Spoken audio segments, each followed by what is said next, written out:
Tungo tayo sa paglilista at pagbibigay pugay sa 10 pinakapaboritong Nora Honor movies ayon sa ating mga panelistas. Pero bago yun, trivia muna. Alam nyo bang nung 1970 naging pinaka-busy si Ate Guy dahil sa loob ng isang taon, nakagawa siya ng, take note, 18 pelikula. Lagari Queen, di ba? Coming in at number 9, pasok ang Bulaklak sa City Jail, ipinalabas noong 1984.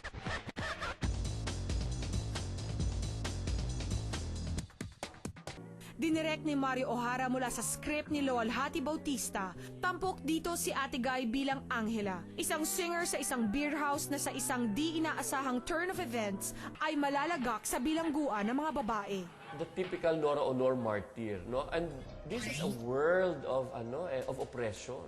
Bilangguan ang setting eh. Doon niya nalaman na kung gaano pala kahirap makulong sa bilangguan. Maraming preso doon na yung iba nire-rape ng mga pulis, yung iba binibenta yung katawan para sa anak. It's about women, their struggles. It's a woman's film. Puro sila babae doon. Lahat ng klase pag-aalipusta ginawa sa kanya, buntis pa naman siya doon. Diba? Parang kinawawa siya ng kinawawa doon.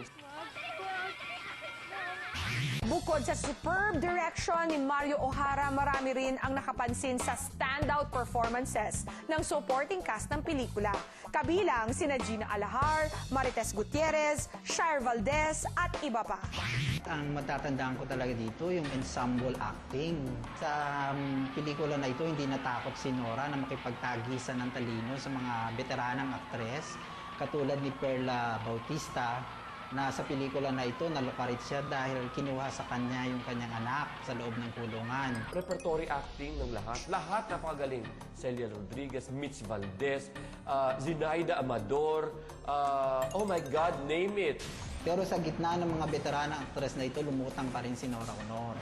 Unanimous ang ating panelistas kung ano ang pinaka-hindi malilimutang eksena sa pelikula, sa Manila Zoo. Sino makakalimot naman sa Bulaklak sa City Jail ni Nora Honor? Talagang, Diyos ko, nanganak siya sa zoo or something. Yung Naranyan moment ni Ate Guy sa Bulaklak sa City Jail, ito yung nagtangka siyang tumakas sa City Jail kasi ayaw niyang manganak sa loob ng City Jail dahil kukunin sa kanya yung bata pagkapanganak niya. Nagkaroon ng habulan hanggang umabot sa Manila Zoo. At doon siya sa loob ng kulungan, doon na siya inabutan ng panganganak at doon siya nahuli ng mga pulis. Ang anak ko, maawa kayo. Dali natin sa hospital. Saan ka naman nakakita ng babaeng nanganak sa Manila Zoo? Diba? Ang Manila Zoo, di ba ang mga nanganganak doon, mga elepante, mga giraffe? May mga nagsasabing masyadong commercial at melodramatic ang pelikula. Partikular ang eksenang yon. Pero hindi maitatangging ibang level naman ang acting na ipinamalas dito ni Ate Guy. I thought it was a little campy for her. But those initial thoughts were erased right away na ang ganda eh. May nagsasabi namang tila nag-transform si Ate Guy sa eksenang yon. Habang nasisilaw siya sa mga flashlight ng mga pulis, animo hindi na tao kundi nasukol na hayop ang nanganak sa loob ng zoo. It's a typical Nora Honor film na, sige, kawawain mo siya at para lumabas ang galing niya sa acting. On to our next entry, coming in at number 8, pasok ang Bakit Bughaw ang Langit na ipinalabas noong 1981.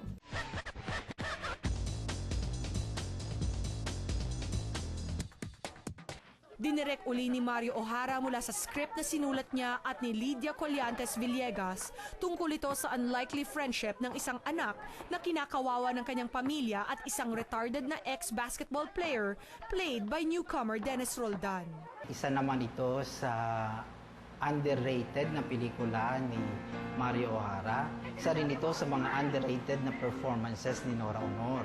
Pero lahat ng mga nakakatuklas sa pelikula, naniniwala sila na sa pelikulang Bakit Bughaw ang Langit, naroon ang isa sa perfect na performances ni Nora Honor. Medyo mahina kasi yung utak talaga ni Dennis Roldan. Kitang-kita mo doon yung selflessness at yung compassion. Nora is very, very effective when she portrays roles about women who are selfless, women who seem to be very submissive. Pero beyond all that, nagagawa ni Nora ng justification na you don't look at the weakness, you look at the reality why she is such.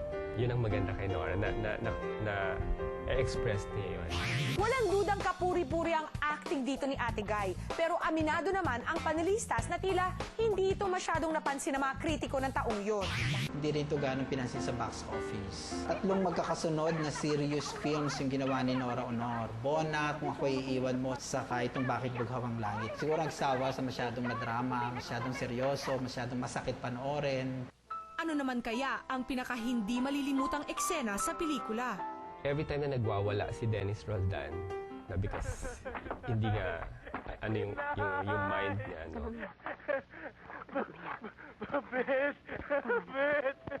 And how Nora would be calm, how Nora would be composed para isolve yung situation na yon. Yun, gusto ko yun kasi parang totoo.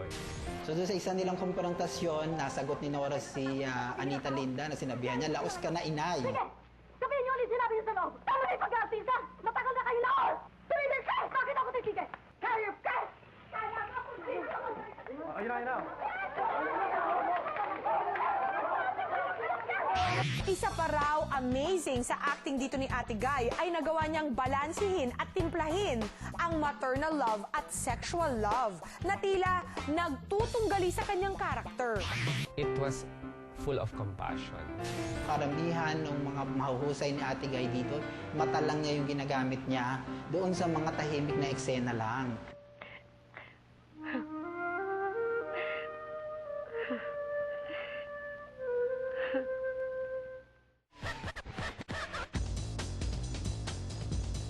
Bulaklak sa City Jail, pasok sa number 9 at Bakit Bughaw ang Langit, pasok sa number 8. Sa aming pagbabalik, itutuloy natin ang paglilista ng 10 pinakapaboritong Nora Honor movies.